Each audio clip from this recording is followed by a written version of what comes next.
بص يا معلم، انا هحكي لك على حكايه ماتش انا لعبته زمان. كنت فاكر ان هو اي ماتش عادي، يعني اي حجز بنلعبه ماتش عادي، بنتسلى ونفرح ونهزر ونتكل على الله، نشرب كوبايتين قصب ونغور في ده نروح بيوتنا. لكن الماتش ده اكني رحت مصارعه، لعبت مثلا جون سينا.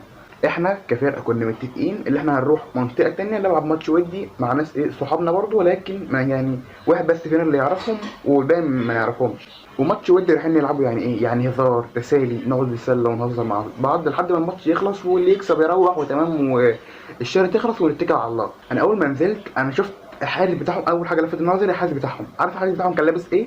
عارف جوانت المطبخ اللي هي اللي امك بتعمل لك في صينيه البطاطس تطلعها من الفرن؟ هو كان لابسه، كان بيحرس بيه عادي كاي بني ادم طبيعي. سالته هو انت ليه لابس الجوانت ده يعني؟ قال لي يا عم عشان اقدر اصد البتاع والكور اللي هتيجي بعيده واعرف اصدها. قلت له هي الكره هتيجي بمقليه، ما تمسكها عادي بايدك يعني، مش لازم تجيب الجوانت ده معاك. المهم دخلنا نلعب الماتش تمام، الماتش عادي بنلعب تمام. عندهم مدافع، هو كان اسمه محمد. المدافع ده لما كان بيجي يخش هو تحس ان هو داخل على مصارعه، هو بيشيل اللاعب، بيشيل اللاعب بالنجاله بالارض اللي تحتيه بالارض الخصبه. تحس ان هو هينزل يعني بيحفر في الارض عشان يطلع اللاعب.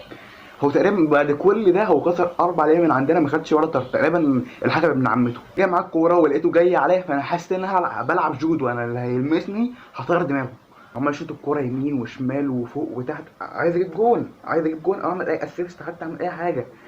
اللي هو الحارس ده عمال يا اما هو تقريبا بيمسك الكوره من نص الملعب، الحكم ما بيعملوش حاجه.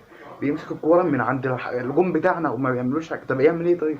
طب ايه طيب تاني عشان ياخد طرد او يعمل حاجه؟ او المدافع اللي عمال يموت فينا واحد واحد ده اللي احنا لسه دافعين واحد صاحبنا، هنعمل ايه؟ ده بالحكم اعمل اي رد فعل، اعمل اثبت انك راجل، على فكره اثبت انك راجل.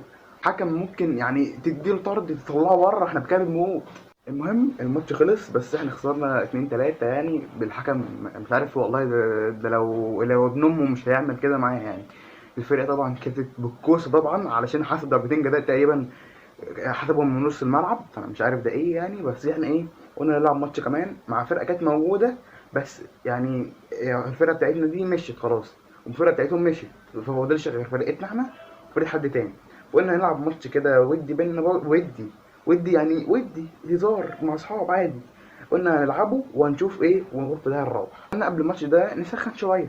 المدرب ايه، احنا عندنا واحد كده بيدينا تعليمات عشان هو ما بيعرفش يلعب، فايه فبنقول له انت مدرب يعني، ويجي كده نفرحه بكلمتين.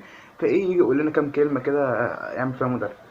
فقال لنا نسخن، فعادي نسمع كلامه نسخن يعني. بس انا اول مره اشوف حد بيسخن بيشرب سيجاره. يعني انت جاي بتسخن من نوع تاني، التسخين اللي انت تعمل رياضه، ده التسخين اللي انت تموت رئتك. انا مش عارف انت تجري ازاي، بس بصراحه يعني نزلنا الماتش وتمام. الملعب اللي احنا كنا بنلعب فيه ده ما كانش ليه حاجه بتغطيه.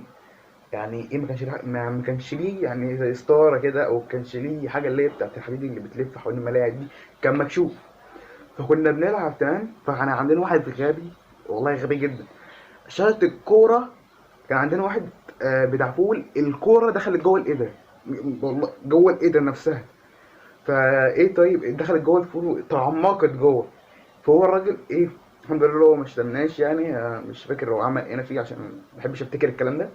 فايه فقام واخد الكوره وقام مديها. بعد كده قام مودينا غسلناها يعني ورجعنا نلعب تاني. فانت كده عملت ايه طيب؟ انت كده جعان اللي انت توديها. يعني لو انت قاصد اللي انت توديها جوه القدر مش تعرف. انت هات لي كريستيانو يعملها، محدش هيعرف. قلنا بقى في الماتش الاولاني ان احنا خلصنا من المدافع الرخم ده اللي كان عمال يموت فينا واحد ورا التاني. جه خط وسط، انا مش عارف هو بيعمل ايه، هو بيطير. عارف يعني ايه بيطير؟ يعني بيطير يقوم كسرك دراعك، يقوم كسرك رجلك، قاطع لك دماغك، يعمل لك اي حاجه بس انت ما تمسكش الكوره. فكان عندنا واحد اللي هو من الفرق اللي قدامنا كان جايب اخوه صغير. الكوره هي بتطلع بره عادي، الكوره قامت رايحه للعيل الصغير ده، قام ماسكها وقفش في امها مش سايبها. انا همسك الكوره دي وهروح بيها البيت. يا ابني هات، يا ابني هات، بنضربه نعمله، هات الكوره عايزين نكمل. والله ما انا مديك الكوره، لو ايه لو موت قطعتوني حتت مش هديك الكوره. فايه يا ابني الرخم مالك ليه رخم كده؟ ما تدينا الكوره عايزين نكمل. ومن ساعتها ما انا ما بلعبش كوره مع اي حد مهما كان. ليه بقى؟ علشان ما اموتش ناقص عمر في الملاعب يعني، حرام، انا لسه عيل صغير. واللي تستفيدوا بقى من الفيديو ده ان عمرك ما تلعب كوره قدام حارس لابس جوانت المطبخ. وبس كده نخلص. دوس لايك واعمل اشتراك وقول لي الفيديو عجبك ولا لا في التعليقات. واهم حاجه الاشتراك، اهم حاجه يا جدعان.